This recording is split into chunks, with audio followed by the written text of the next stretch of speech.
Pues una vez. Ah, ahora fue rápido. Muy bien. Pues bueno, si gustan, comenzamos. Vamos a iniciar la sesión de hoy. Bueno, muy buenos días. Muchas gracias por conectarse a la charla de clausura del coloquio FEMACIMA de este semestre. Bueno, y pues para clausurar nuestro coloquio, tenemos un invitado especial. Él es el doctor Pedro Luis del Ángel Rodríguez. Él es profesor investigador del CIMAT en la sede de Guanajuato. Esta es la segunda participación en nuestro coloquio por parte del doctor Pedro Luis. Tuvimos el agrado de tenerlo como ponente, me parece que en febrero de 2017, en una visita que hizo a la unidad Mérida. Hace ya muchos Y, años. sí, algo. Bueno, él es investigador del CIMAD desde el 2000, es miembro del Sistema Nacional de Investigadores y coordinador del posgrado en Matemáticas Básicas del CIMAD. Bueno, cuenta con una amplia y reconocida trayectoria académica, ya lo sabemos, y bueno, realiza investigación en geometría algebraica, principalmente en teoría de Hodge, ciclos algebraicos y motivos. Y bueno, él nos va a hablar acerca de variaciones sobre un tema de Euler. Muchísimas gracias, Pedro Luis, Al es un contrario, placer muchísimas tenerte. gracias a ti, Omar, por la invitación, a ti y a Rogelio, y muchísimas gracias por la presentación. Y bueno, por la posibilidad de estar ahí. Me hubiera gustado que fuera en vivo, me encanta Mérida, pero pues bueno, Habrá otra ya habrá oportunidad. otra oportunidad, exacto. Entonces déjenme comenzar a presentar lo que no había estado fallando, ahora va a fallar, por supuesto, como suele suceder. Y entonces, sí ven mi presentación, ¿verdad? Sí, ya estamos viéndola. Sí, ya la vemos. Ok. Bueno, entonces, variaciones sobre un tema de Euler. Espero que reconozcan la foto, aunque está muy borrosa. Me gusta siempre poner algo de la ciudad donde es la plática. Ok, entonces, pues empecemos con Leonhard Euler. ¿Qué hizo Leonhard Euler? Él trabajó en un problema que era muy clásico, que es el problema de la clasificación de los sólidos platónicos. Eh, digamos, ya se conocían los sólidos platónicos, pero él encontró una manera de demostrar que esa clasificación era exhaustiva, que no había ningún otro sólido platónico, que no se les había escapado nada. Y en su método para demostrar que esos eran todos, descubrió que todos los sólidos platónicos cumplían esta igualdad. El número de caras menos el número de aristas más el número de vértices es siempre 2 en cualquier sólido platónico. Y bueno, usando esta igualdad, clasificó de nuevo los sólidos platónicos. Esta idea de Euler, en realidad, pues se puede extender a más objetos más allá de los sólidos platónicos. Entonces, se define lo que se llama la característica de Euler de un objeto triangulable. Entonces, supongamos que podemos triangular un objeto y los triángulos son en dimensiones superiores, son cosas como pirámides o cosas así, ¿no? Están completamente caracterizados por el orden de los vértices.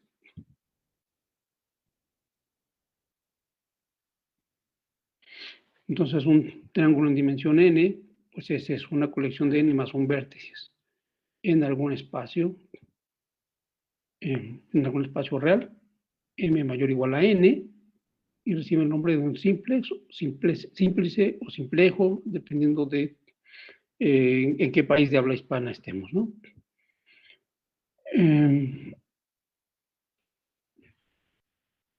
Siempre m tiene que ser mayor o igual a n. Ok. Entonces, algunos ejemplitos sencillos, pues ese es un simplejo de dimensión 1. Tengo solo dos vértices y un intervalo entre ellos dos. Y voy a pensar que está dirigido. Este es un simplejo de dimensión 2. Tengo 3 vértices y lo voy a orientar recorriendo su borde en el sentido contrario al de las manecillas del reloj. Y de manera que la perpendicular al triángulo esté apuntando hacia fuera del papel, digamos. Y un simplejo en dimensión 3, pues son 4 vértices, y se orienta cada cara como antes, ¿no? Apuntando hacia afuera. Y esa es la orientación de todo el... Hay una cuarta cara que no vemos que está apuntando hacia atrás, ¿no? Y su perpendicular, su normal, apunta hacia adentro del pizarrón, digamos. Y entonces, para cualquier superficie orientable, cerrada, sin frontera, la característica de Euler es pues, el número de caras menos el número de aristas más el número de vértices. O sea, si la puedo triangular, si puedo poner varios triángulos, de manera que las intersecciones de dos de ellos sean siempre solo una arista o un vértice. Entonces, la característica de Euler es esto, el número de caras menos el número de aristas más el número de vértices. Por ejemplo, ese objeto ahí, pues, se puede triangular. Estoy pensando en el cascarón de lo que está ahí, no en el sólido, pero también si quieren podrían tomar en cuenta el sólido. Entonces aquí estamos produciendo una triangulación. Todavía no se ven los triángulos, pero ya aparecerán. Por lo pronto estamos haciendo cubitos, que eso es más fácil. Y ahora pues producir triángulos dentro del cubo es muy sencillo, ¿no? Y si fuera sólido, pues tendríamos ahí unas pirámides. Y ya está todo triangulado. Bien, o sea, si uno las cuentas, este tipo de superficies, su característica de Euler es 0. Ok.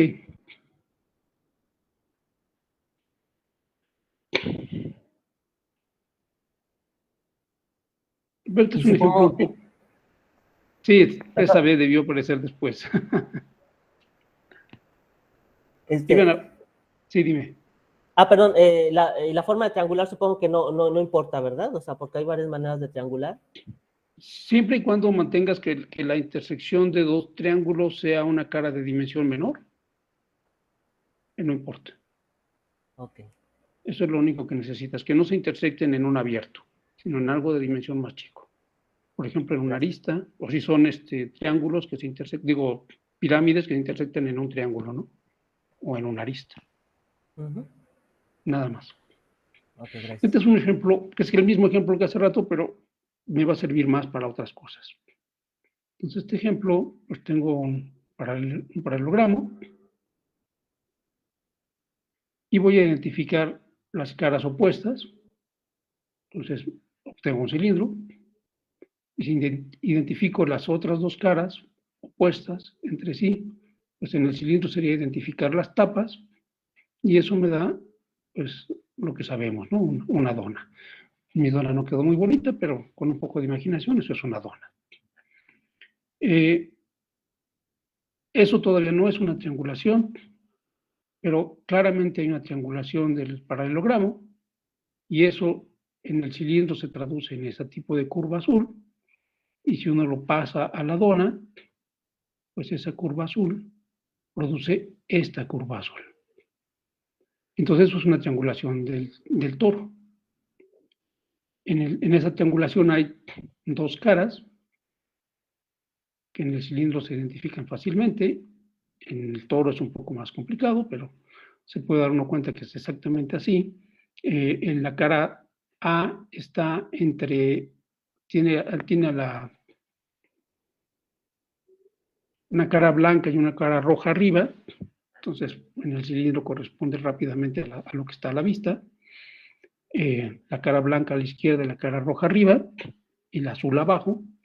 En el toro es un poco más complicado darse cuenta, pero puedes pensar que lo que tienes es la cara blanca a la izquierda y la azul abajo, y la roja pues no le queda otra que estar ahí, etcétera. Entonces esta es una triangulación del toro, y pues claramente hay dos caras, tres aristas, porque las dos blancas se identifican en una sola, las dos rojas son una sola, y la azul. Entonces tengo tres aristas y un solo vértice, ¿no? Porque al identificar las caras blancas, al identificar estas caras blancas, se movió, perdón, no vuelvo a tocar eso. Al identificar las dos caras blancas, me quedó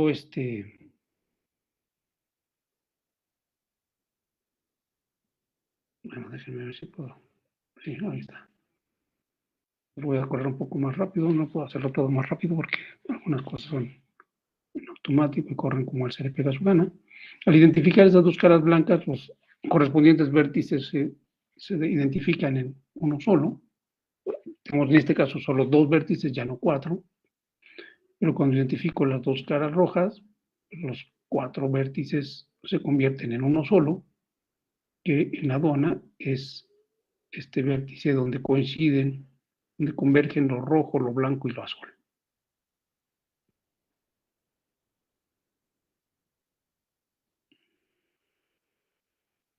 Entonces esta es la triangulación de la dona, de nuevo, las dos caras, vistas abajo también, y la característica de Euler, que es 0. Entonces el siguiente ejemplo es un poquito más ¿Puedo hacer sofisticado. una pregunta? Claro. Es que, bueno, mi pregunta es, bueno, ahí el triángulo A y el triángulo B se están, intersectando en dos caras, ¿verdad? Por ejemplo, en la blanca y Sí, en la roja, ¿no? Y usualmente cuando introducen, triangulaciones, piden que solamente dos simplejos se intersecten en un solo lado, ¿no? Bueno, mi pregunta es aquí, ¿por qué sigue siendo válido aquí que ya se intersectan en sí, esta más? es una triangulación tramposa. Ah, ok. Es una triangulación tramposa, no quiero ser demasiado estricto porque si me pongo muy exquisito, esta es más bien un CW complejo más que una triangulación. Pero, Ah, ok. Ok. pero sí, tienes razón. Ok. Normalmente Gracias. pides Sí. que se intersecten solo en una cara, yo estoy permitiendo que se intersecten en más caras. De hecho, en las tres caras. Esta es una trampita que quería yo esconder debajo del tapete, pero no me dejaste. Sí, esto es más bien un CW Sí, muchas complejo. gracias. Bueno, entonces el que sigue va a ser otra trampita igual. Va a ser una estructura de CW complejo, en realidad, más que una triangulación, pero parece una triangulación con la salvedad que acabas de mencionar tú. Entonces, este ejemplo es para, ahora en lugar de un paralelogramo, vamos a considerar una figura con 8 caras, y voy a hacer las identificaciones que están indicadas ahí. Las dos blancas las voy a identificar con entre sí, las dos rojas entre sí, las dos azules entre sí, las dos rosas entre sí. Aquí no voy a hacer el proceso intermedio porque me llevaría hacer dibujos en 3 dimensiones o 4 que no puedo hacer, pero representa esto, un doble toro. Las caras blancas son esas, las azules son esas, las rojas como antes y las rosas. Y se hace una cuenta, bueno, hay que triangular. Entonces vamos a triangular. Estas ya no las quise distinguir por distintos colores porque me iba a llevar más tiempo y no las voy a plasmar en la doble dona, en el doble toro de la derecha, pero podemos rápidamente hacer la cuenta de caras. Son 6, 1, 2, 3, 4, 5, 6. Hay 9 aristas y un solo vértice. Entonces la característica de Euler es -2. Y de nuevo, como dijo el compañero, en realidad esto no es la triangulación ortodoxa, esto es más una estructura de CW complejo, pero me voy a hacer tonto al respecto, porque lo que me interesa es el siguiente paso sobre el tema de Euler. Quiero hacer una variación sobre el tema de Euler. Bueno, entonces, de manera más general, si X es un objeto triangulable, donde ya dijimos que había dimensiones mayores, pues la característica de Euler es la suma alternante de las caras de distintas dimensiones, de los simplejos de distintas dimensiones. Este no voy a dibujar ningún ejemplo, simplemente es la definición más general. Pero sí hagamos la observación de que objetos con dimensiones distintas pueden tener característica de Euler igual. Entonces, la característica de Euler per se es una clasificación muy pobre, porque si por lo menos supiera yo que tienen la misma dimensión y la misma característica de Euler, podría pensar, ok, son parecidos. Pero si solo sé la característica de Euler, incluso podrían tener dimensiones distintas. Y entonces es un invariante muy tosco, digamos, ¿no? Quisiéramos refinarlo. Y entonces viene la primera variación sobre la idea de Euler. Y es la homología simplicial de Poincaré. ¿Y cuál fue la idea de Poincaré? Dijo, bueno, pues ahora fíjate, no solo en las caras, sino en el grupo abeliano libre generado por las caras. Y así como antes te fijabas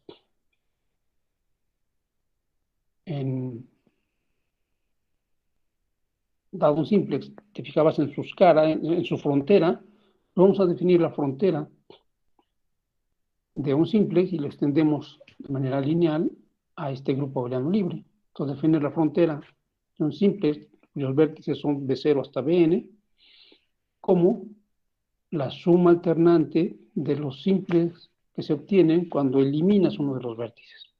Entonces, cuando eliminas el vértice 0, tomas la suma positiva. Cuando eliminas el vértice 1, le pones un signo menos. Si eliminas el vértice 2, le pones un signo más, etc. Entonces, obviamente estos tienen un vértice menos, tienen una dimensión menos, y vas a trabajar con esa frontera. Entonces, eso te define por linealidad un homomorfismo de grupos abelianos, son grupos abelianos libres, del Cn en el Cn-1, y por supuesto el índice puede ser menor que 0, ¿no? Yo no tengo simplejos de dimensión negativa. Puedo tomar un vértice de 0, pero no puedo tomar menos que eso. Y no es difícil darse cuenta de que delta al cuadrado es 0, siempre. De modo que entonces tenemos que la imagen de un delta está contenida en el núcleo del siguiente. Y podemos, por lo tanto, definir la homología de K, la késima homología de K, como el núcleo de las fronteras entre los K simplejos al K-1, módulo aquellos K simplejos que a su vez son frontera de alguien, ¿no? Que es la imagen de delta de K+1 en K.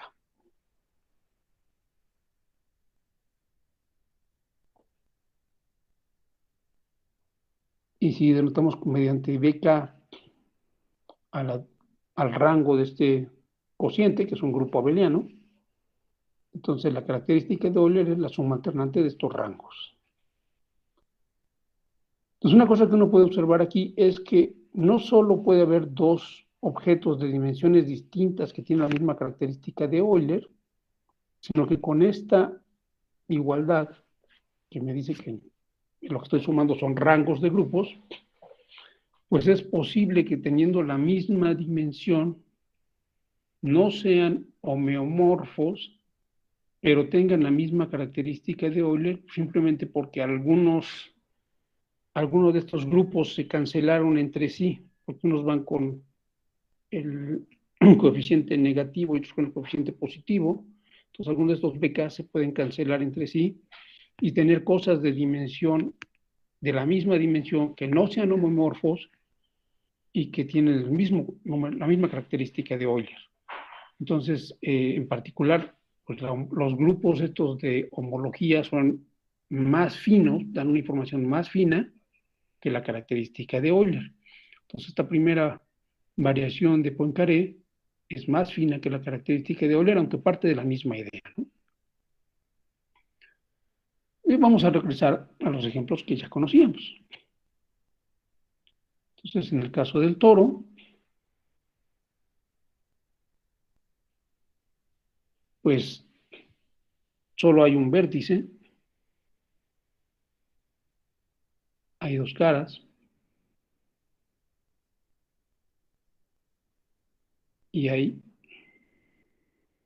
tres aristas.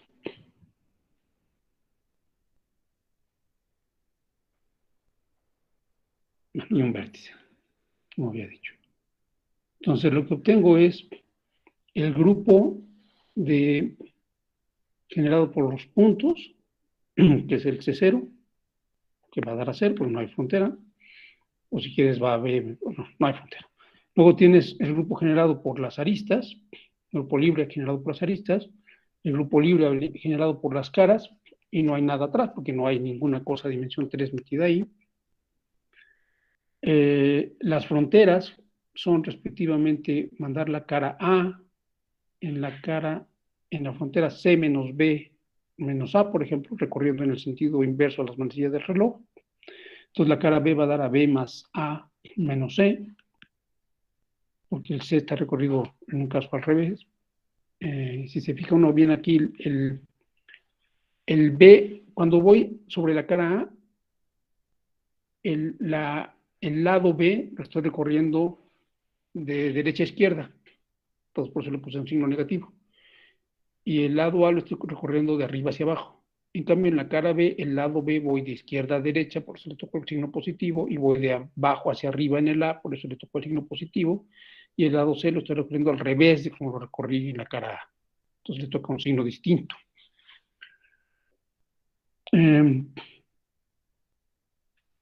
La arista A, B y C, pues van a dar a sus fronteras, pero es la misma frontera, el vértice arriba y el vértice abajo es el mismo. Entonces va a B menos B, que es siempre 0. Cualquiera de las tres tiene imagen 0. Entonces el operador frontera desde el C1 al C0 es el operador 0. El operador frontera del C2 al C1 no es 0, pero como tiene el rango, el grupo de la izquierda tiene el rango 2 y el grupo de la derecha tiene el rango 3, vamos a preguntarnos quién es el núcleo, ¿no? No es difícil darse cuenta, por como está ahí todo a la vista, que si yo tomo el elemento A más B en el grupo C2, o sea, el A con coeficiente 1 y el B con coeficiente 1, esa suma va a dar a 0, porque la frontera de A más B va a ser C menos B menos A más B más A menos C, eso es 0. Y si uno hace las cuentas con cuidado, los únicos que van a dar a 0 son justo los múltiplos de A más B. Entonces, bueno, entonces ahí está otra vez. Este va a dar acá, este va a dar acá. A, B y C van a dar 0 siempre. Y entonces el H0 pues es todo Z, porque ves, el vértice va a dar a 0 y no hay nadie, la imagen del C1 en C0 es 0. El H2 es Z, porque no tiene a nadie atrás, la imagen del 0. Y el núcleo es A más B, yo escribía menos B, está mal, A más B, perdón. Y el H1 pues es A, B y C, cualquier coeficiente va a dar a 0, porque B menos B es 0, pero la imagen es múltiplos de C menos B menos A. Entonces tengo Z3 entre Z, y escrito decentemente, lo que estoy diciendo es que el C es una combinación de los otros dos, lo puedo tirar a la basura y es simplemente isomorfo a AZ más BZ. ¿Se entendió aquí a pesar de mi error en el signo?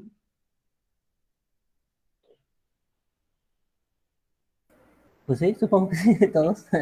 Ok. Creo que sí. Entonces Z2, pero además lo puedo identificar con esos dos generadores, A y B. ¿Ok?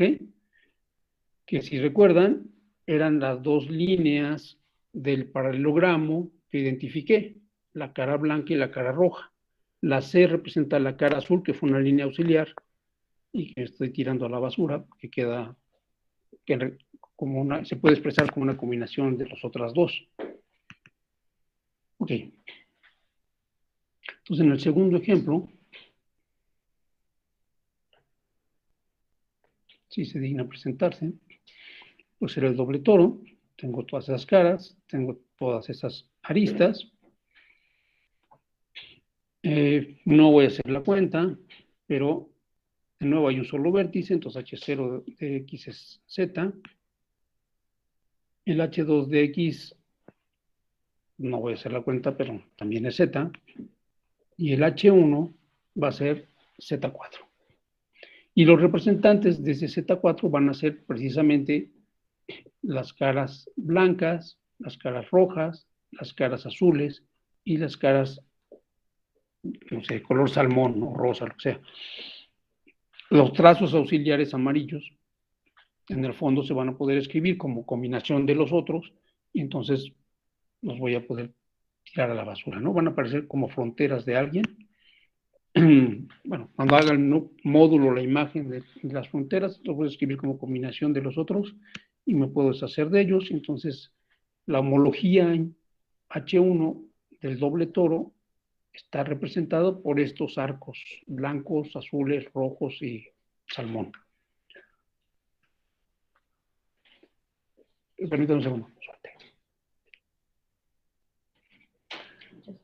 ¿Ok?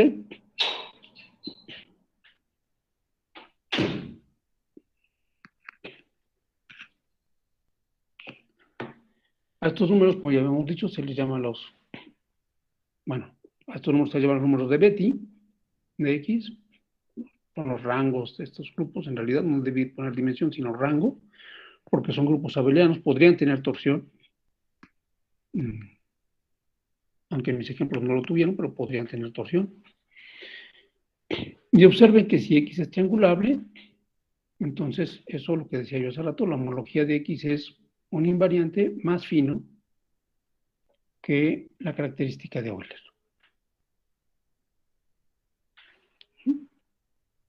Entonces, si los números de Betti se cancelan entre sí, cuando veo todos los números, cuando veo todos los rangos, pues estoy viendo más. Y de hecho podría pasar que un número de Betti fuera cero porque el grupo sea de torsión, pero el grupo mismo no sea cero, ¿no? Entonces estos grupos de homología sí son realmente, dan mucha más información que la característica de Euler a secas.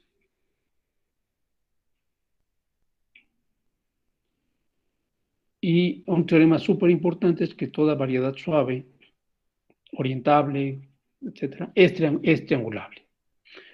El primero en demostrar esto fue un señor de nombre Kearns en 1934 y 35.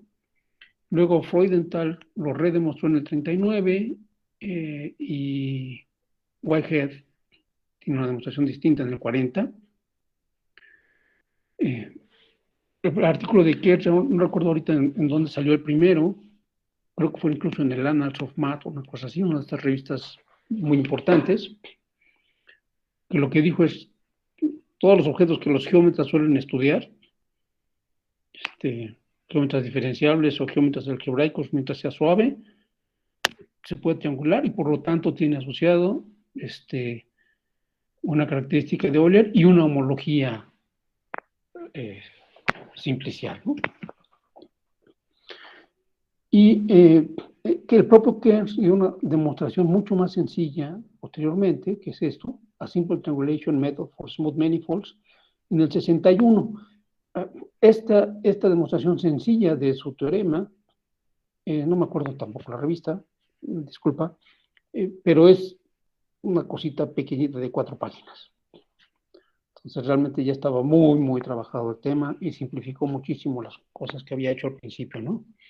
O sea, en 4 paginitas vuelve a demostrar que toda variedad suave, orientable, se puede triangular.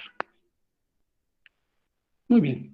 Pues ya con eso a la mano, pues sabemos que podemos decir muchas cosas de las variedades, ser más fino que solo la característica de Euler. Y podemos en particular hablar de la cohomología simplicial de X, con coeficiente en un campo.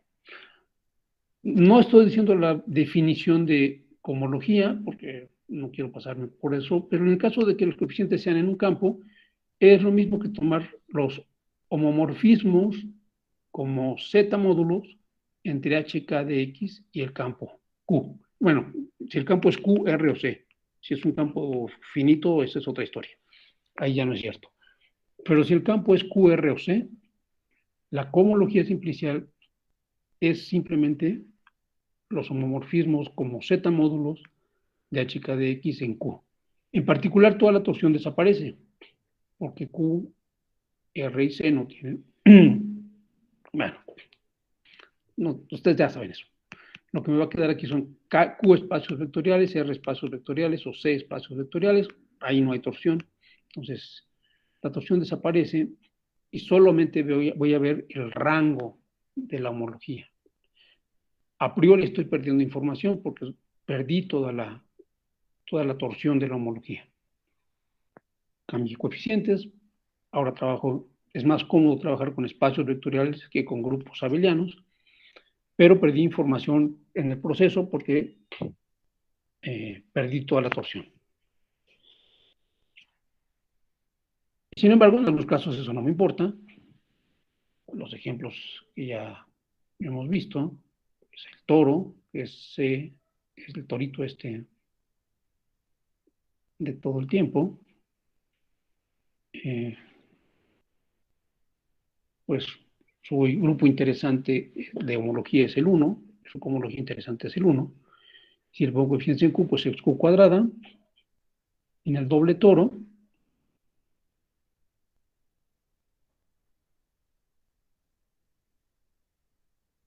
igual su homología interesante es la 1, que era Z4, y pues su homología interesante es la 1, que es Q4. Porque escogí coeficientes racionales, ¿no? Ok. ¿Hasta aquí todo bien? Uno se puede preguntar, ¿por qué trabajar en cohomología si pierdo la información de la torsión? Y tienen toda la razón. Cuando no hay torsión da lo mismo trabajar cohomología o homología. Cuando hay torsión estoy perdiendo información a priori, pero hay una pregunta que es, ¿podremos obtener información más allá o más fina que la puramente topológica a partir de la cohomología?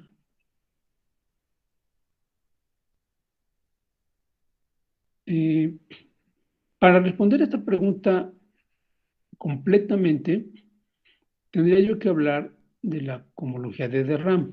Digamos, la gente se planteó esta pregunta. Ok, tú tienes la homología, tienes la cohomología. En la cohomología perdiste toda la información de la torsión, que es importante, pero es más cómoda porque es espacio vectorial. ¿Será que puedo obtener información adicional trabajando con cohomología más allá de lo que podía yo decir en la homología? Especialmente para el caso de variedades diferenciables o algebraicas, ¿será que por ser objetos que no son solamente topológicos, sino que tienen más estructura, la cohomología me puede dar más información? Entonces hubo varios intentos, que también podemos pensar que son variaciones sobre el tema de Euler. Ahora tomé los duales a la homología, y el primer intento fue de Rham. Sobre él no voy a hablar mucho ahorita porque requiere hablar de formas diferenciables y cosas así que a lo mejor algunos de ustedes no conocen. Pero, digamos, ahí ya se usa fuertemente que que el objeto que queremos estudiar es una variedad y no simplemente un espacio topológico. En un espacio topológico arbitrario no hay formas diferenciables.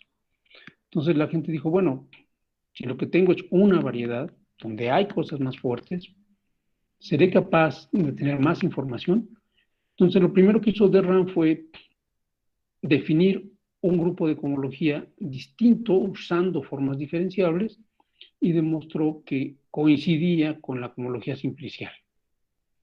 Digamos, no tengo más todavía, pero por lo menos tengo lo mismo usando la estructura diferenciable. Pero déjenme dar un pequeño ejemplo.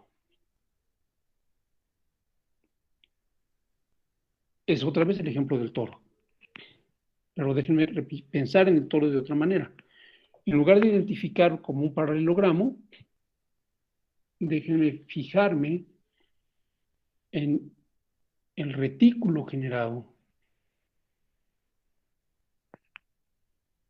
por los lados del paralelogramo.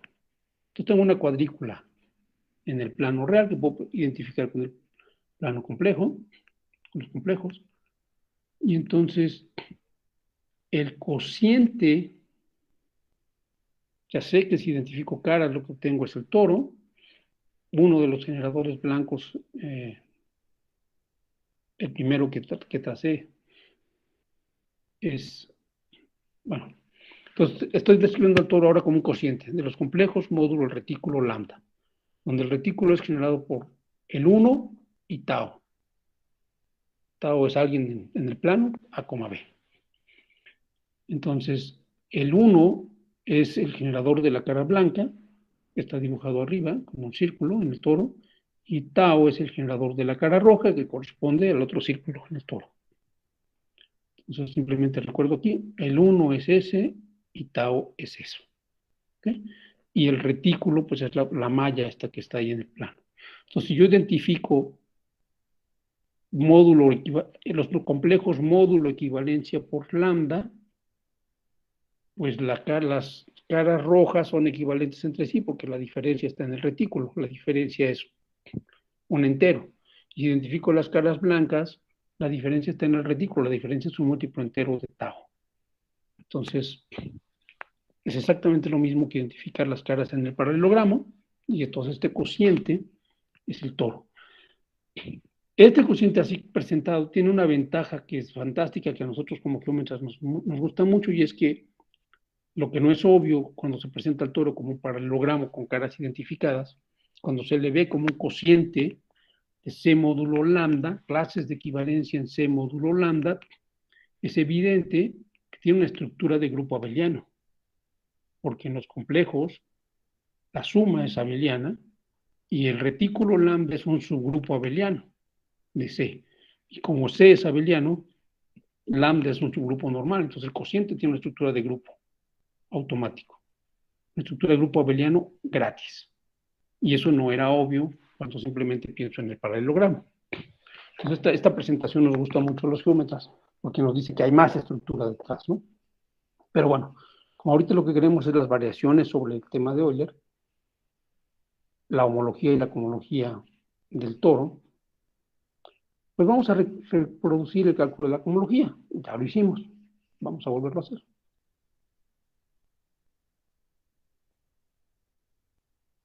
Recordemos, la homología estaba generada por el 1 y por tau. Y eso es lambda. Les había dicho cuando vimos la homología, el círculo blanco correspondía a las caras blancas que estaba identificando, el círculo rojo correspondía a las caras rojas que estaba identificando, entonces está generado por el 1, 0 y por tau, pero eso es justamente el retículo lambda, por el que tomé el cociente. Entonces la cohomología con coeficientes complejos, pues son los homomorfismos entre este retículo y C. Hay dos generadores del retículo, entonces, como es un grupo abeliano libre, pues solamente necesito saber a dónde van los generadores. Cada uno de ellos lo puedo mandar a donde yo quiera en C. Entonces, la cohomología son dos copias de C generadas por el 1, 0 y por A, B. Pero también puedo escribir esta cohomología de otra manera. Lo que voy a hacer es algo tonto, es un cambio de base.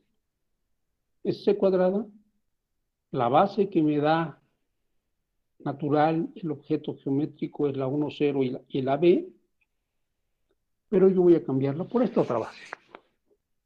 Vean que es una base que no podría yo escoger entre los reales. Si hubiera tomado coeficientes reales o racionales, no podría tomar esta base. Es una base que solo existe en los complejos, que es el 1,i y el 1, menos i. Y dividí por un medio para normalizar las cosas. Entonces, el primer sumando es el conjugado del segundo. Tomé el generador 1,i y lo conjugué 1, menos i. ¿Sí? Entonces, tengo el mismo espacio con una descomposición diferente, que tiene la propiedad que un sumando es el conjugado del otro. Y observemos que la homología se encaja en la cohomología. La H1, que es lambda, que es el 1,0 por z y la coma b por z, se encaja de manera natural en la cohomología, pues tomando el 1,0z en 1,0 z dentro de C y el A, B, Z en A, B, C, Z dentro de C. Igual, ¿no? Es un homomorfismo obvio, es un monomorfismo, pero si uso la descomposición de abajo, pues tengo que expresarlos en el cambio de base. No importa, ahorita lo que tengo es un monomorfismo, espero no haberlos hecho bolas. Tengo mi homología H1, que era lo interesante, que resultó ser lambda, el mismo retículo. Calculo la cohomología, que es C2, pero con generadores bien evidentes. Cambio los generadores por unos que me convienen más, que me gustan porque son uno el conjugado del otro, y observo que la homología se mete en la cohomología de manera natural. Y bueno, y entonces tenemos el siguiente diagrama. Meto lambda en B más B conjugado y puedo proyectar sobre B conjugado. Entonces tengo la imagen de lambda en B conjugado. Y me interesa cómo se ve lambda dentro de B conjugado. Bueno, lambda está generado por 1 y 1,0 y A, B. Entonces tengo que saber cómo ver el 1,0 en términos de mi base para B más B conjugado y luego proyectar. Entonces, ¿cuál es la imagen de lambda en B conjugado? Pues el 1,0 es evidente que se puede escribir como un medio de 1,i más un medio de 1, menos i. En tanto que tau, que era A, B, es un poco más difícil, pero está ahí desde hace rato para que lo vieran, hicieran la cuenta, algún curioso, y es A menos IB por un medio de 1,i y A más IB por un medio de 1, menos i. ¿Ok? Entonces, cuando proyectes sobre B conjugado, pues la imagen del 1,0 va a ser el generador de B conjugado, que es un medio de 1, menos i, y la imagen de tau va a ser A más I veces el generador. Es decir, tau veces el generador. Pero ahora pensado a tau como un número complejo, no como un punto en R2.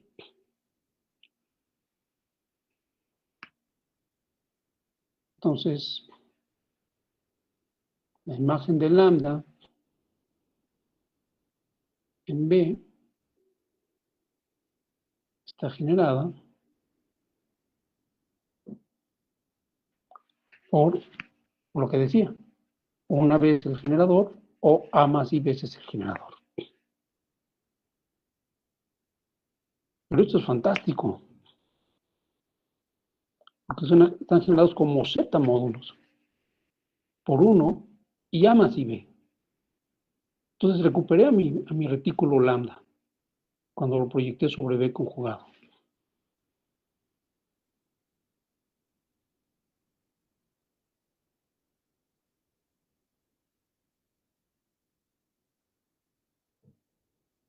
Pues canónicamente lambda.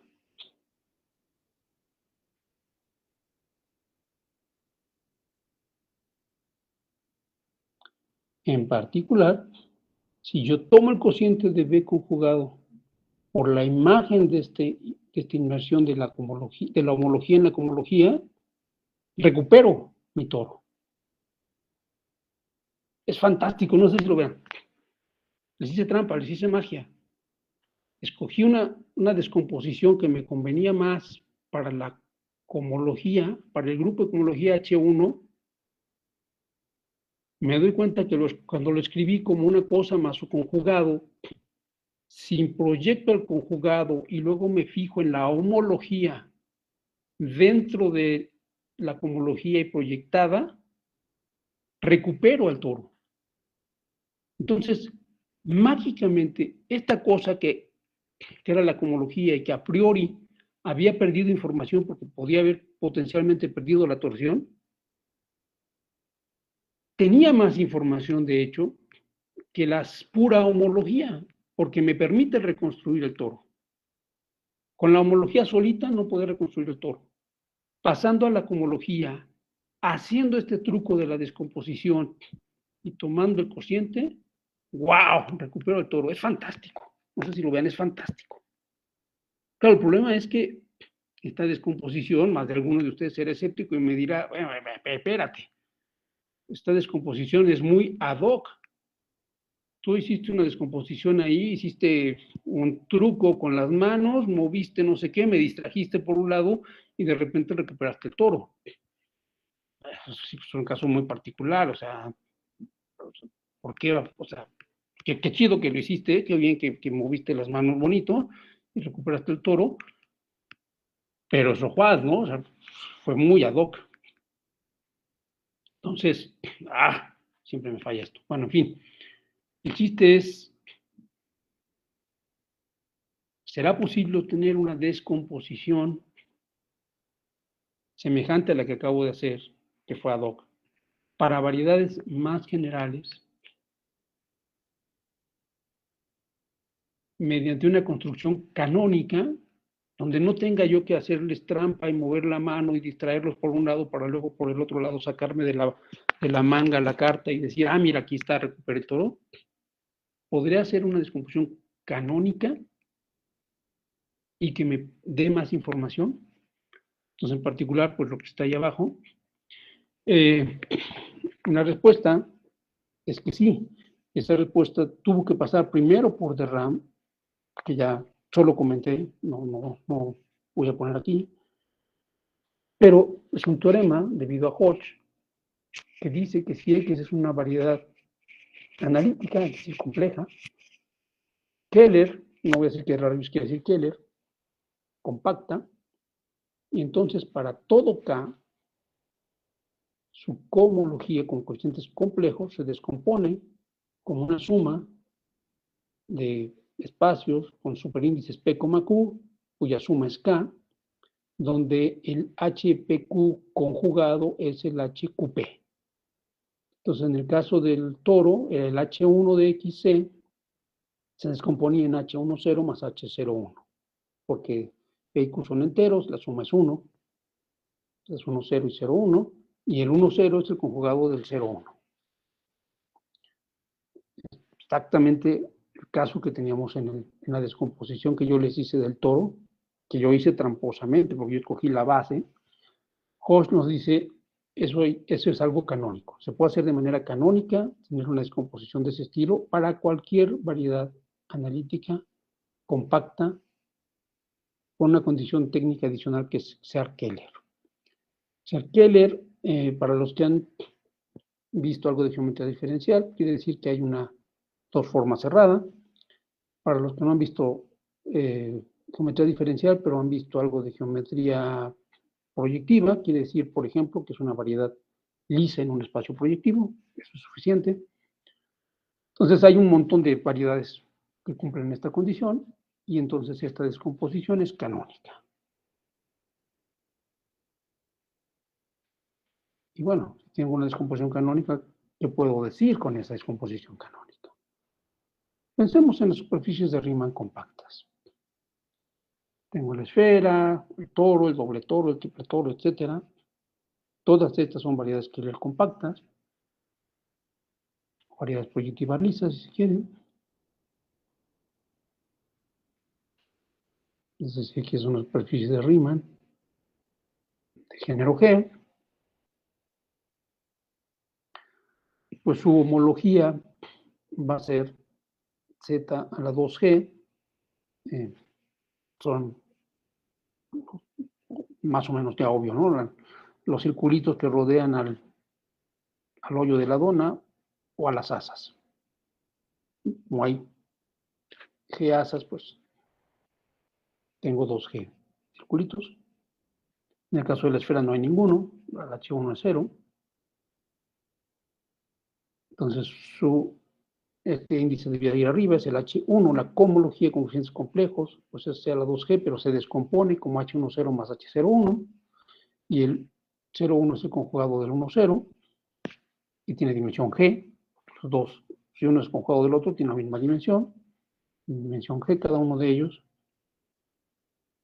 Y entonces, como antes, puedo jugar el juego de encajar la homología en la cohomología, proyectar sobre uno de los sumandos, en este caso el segundo.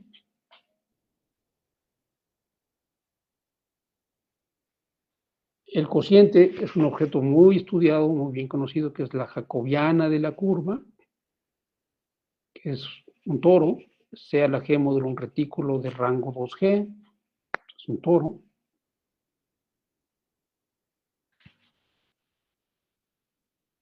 Lambda es isomorfo, es un retículo de rango 2G, es isomorfo a Z a la 2G. Entonces, uno de los grandes teoremas, teorema de Torelli, es que existe una inmersión natural de mi curva de género G en su jacobiana. Para los que han visto un poquito más, no quiero entrar en detalles, pero está dado por integrar, fijan un punto en la curva, un x0, y a cualquier otro punto lo mandan en la integral de una forma entre P y P0. Esa es la inmersión. Pero esa no solo es una inmersión, es mucho más fuerte. Los jacobianos son isomorfos si solo si las curvas son isomorfas. Es decir, la cohomología, porque el jacobiano no es al final de cuentas sino la cohomología módulo, una parte de la cohomología módulo la homología, tiene toda la información sobre la curva, sobre la superficie de Riemann. Toda está ahí. Porque el cociente es isomorfo si solo si las curvas lo eran. Entonces, mágicamente, y de manera canónica por el teorema de Hodge, la cohomología guarda más información que la puramente topológica. Porque me permite decir que son isomorfas, no solo homeomorfas, sino isomorfas, como variedades algebraicas o como variedades diferenciables o como variedades analíticas, si los correspondientes jacobianos lo son, ¿no? Entonces, este es un teoremón y con él quiero, en principio, terminar la charla y pues, muchas gracias.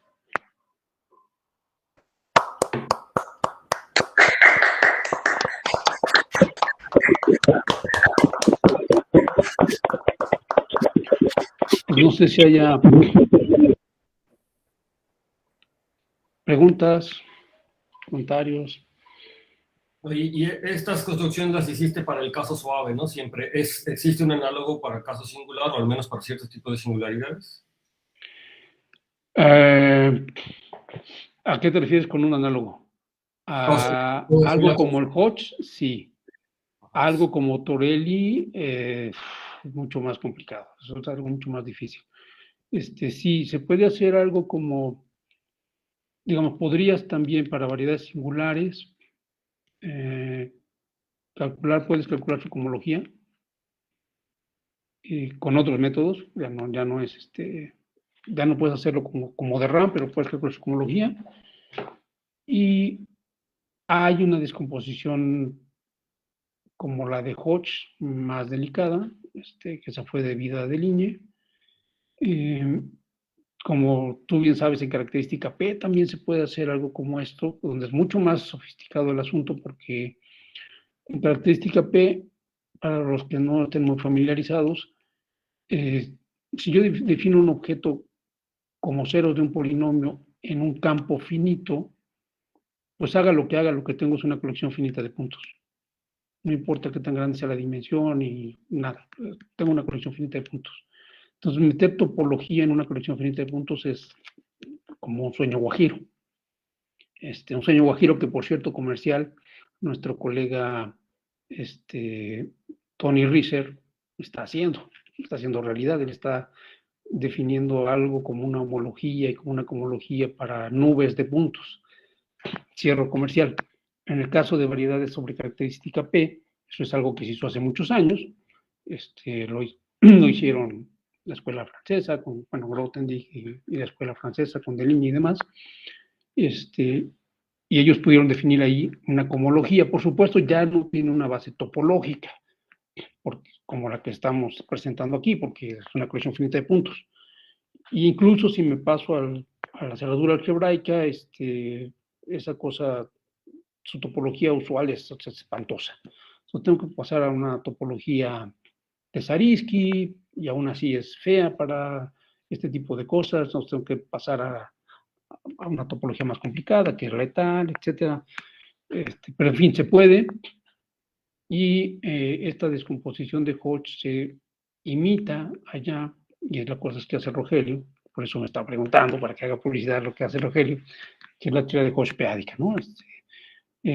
Una manera distinta de ver esta estructura de Hodge, que no mencioné, es que se puede ver como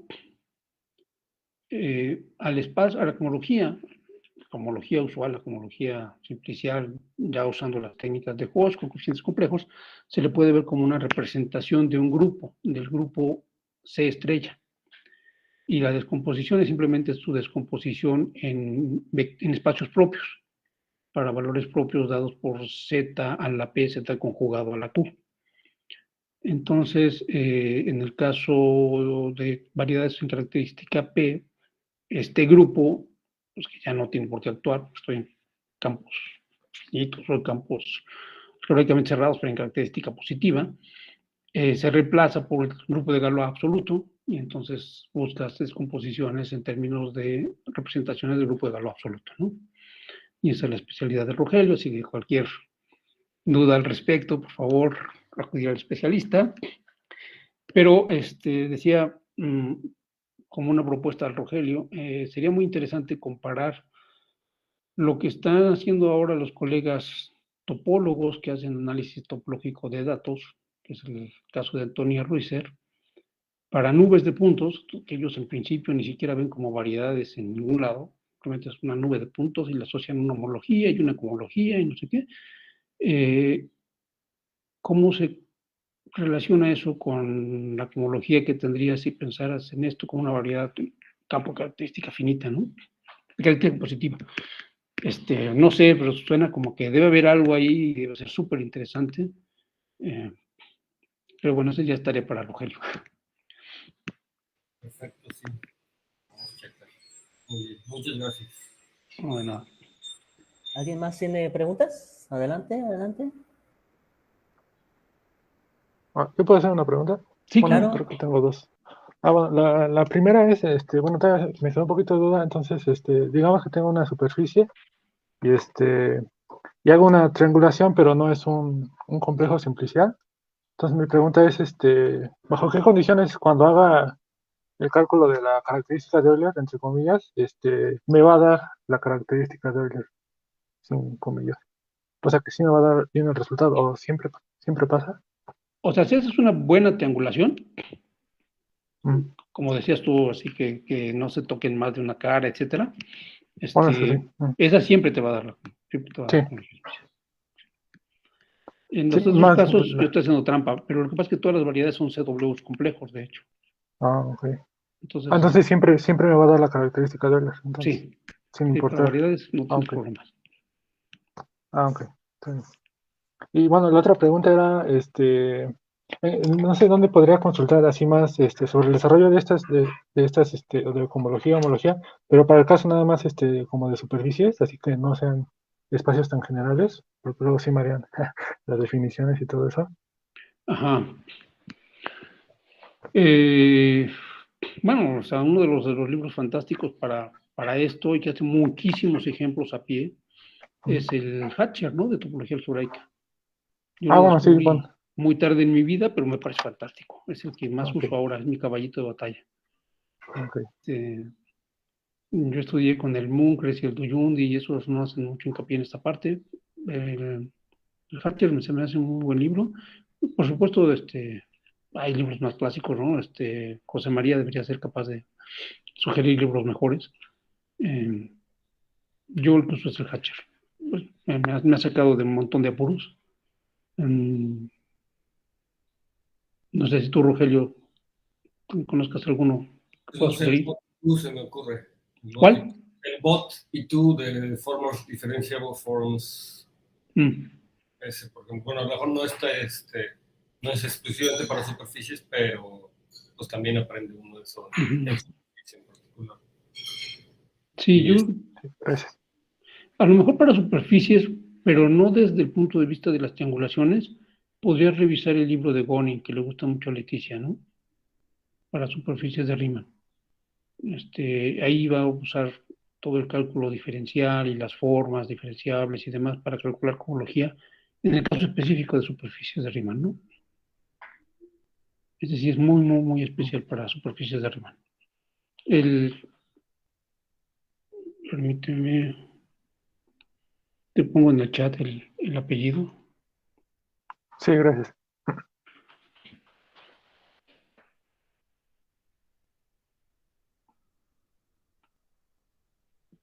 No creo que use, digo, no creo que use mucho las triangulaciones, pero sí usa la otra técnica, la de Derram, ¿no? Y está muy bien explicada, en el caso particular de superficies de Riemann. Ok, muchas gracias. No, al contrario. ¿Alguien más tiene otra duda? ¿Alguna otra duda? Si no, le agradecemos nuevamente al doctor Pedro Luis por su bonita charla. Gracias, Pedro Luis. Gracias a ustedes Gracias. por la paciencia, y disculpen, siempre se me va alguna cosa en la animación. Entonces, me falta la expertise de Rogelio. Ya llegué. Que nos enseñe. Pero estuvo muy chula tu charla. Tu Sí, ¿Fue presentación. Keynote? ¿Utilizaste Keynote?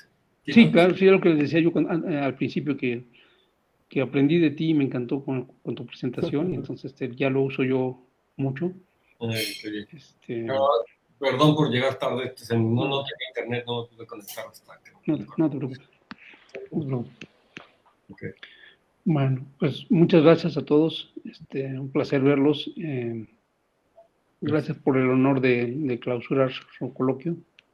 El honor es nuestro. Y, Muchas gracias, Pedro Luis. Muchas gracias. y bueno, pues ya esperemos vernos pronto en vivo y a todo color. Ojalá, esperemos pronto. Cuídense. Gracias, Pedro Luis. Gracias, Mateo, gracias. Felices fiestas porque ya empieza la temporada. Igualmente. Sí, sí, sí. Hasta luego, que estén muy Guardado. bien. Gracias, Cuídense hasta mucho. luego. Gracias, Bye. igual, cuídense. Chao. Voy a detener ¿Todavía estás grabación. grabando, Omar? Sí, ya la voy a detener, se me pasó.